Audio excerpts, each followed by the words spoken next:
Glory to God.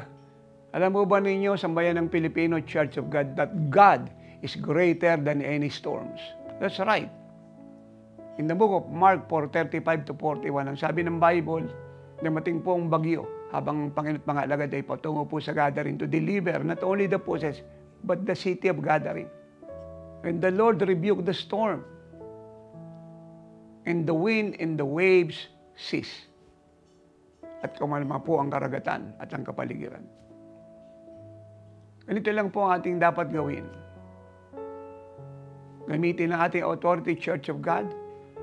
Pero upang ito ay maging makabuluhan at maging katanggap-tanggap, una sa lahat, ay atin po munang intindihin.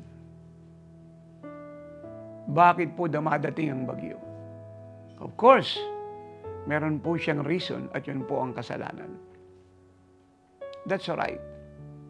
Nung magkasala si Adam at si Eve ay dumating po ang salot sa buong mundo at isa po rito ay ang bagyo. Kahingi po natin ng tawad ang kasalanan ng buong Metro Manila.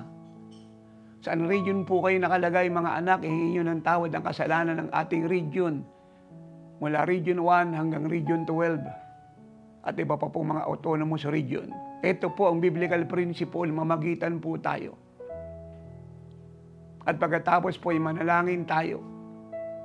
Gamitan ng authority ang bagyo, kagaya ng ginawa ng Panginoon. Ideklara ang kanyang pagkapanginoon. Manalangin tayo ng totoo, personal, and incorporate, sama natin siya sa ating mga prayer meeting. Especially, nababalitaan natin may papasok na naman. At bago po siya pumasok, ay binalak na po natin ito.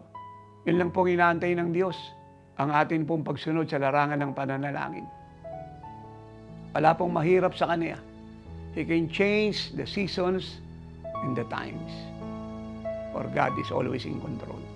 At magsimula na po tayong mag-evangelize upang ang ating mga bayan, ang ating mga region ay makakilala sa Diyos. At ang prophetic destiny ng Pilipinas ay mapulpil. Dahil ang Pilipinas po, ang Jerusalem ng Diyos sa buong mundo. Siya po ang spiritual center ng apostolic revival that will hit the church in the nations of the world. At walang kakaya si Satanas na pigilin ang apostolic prophetic destiny ng bansang ito. I prophesied that many times. And I will say this to you again, especially to you Philippines. You are moving forward. No one can thwart the plan of the Father for this country. Dahil tinakda niya ang Pilipinas na maging living like Jesus nation, ang kanyang burning bush sa Asia, ang tanging Christian nation sa Asia para pagpalain ang buong mundo.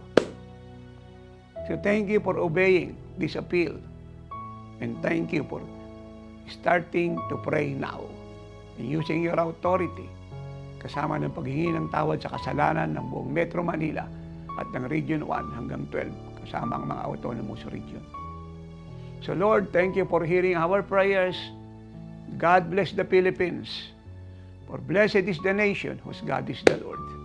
And that is the Philippine Island. Ang kanyang Diyos ay walang iba kundi ang Panginoong Jesucristo. And all God's people say, Amen and Amen.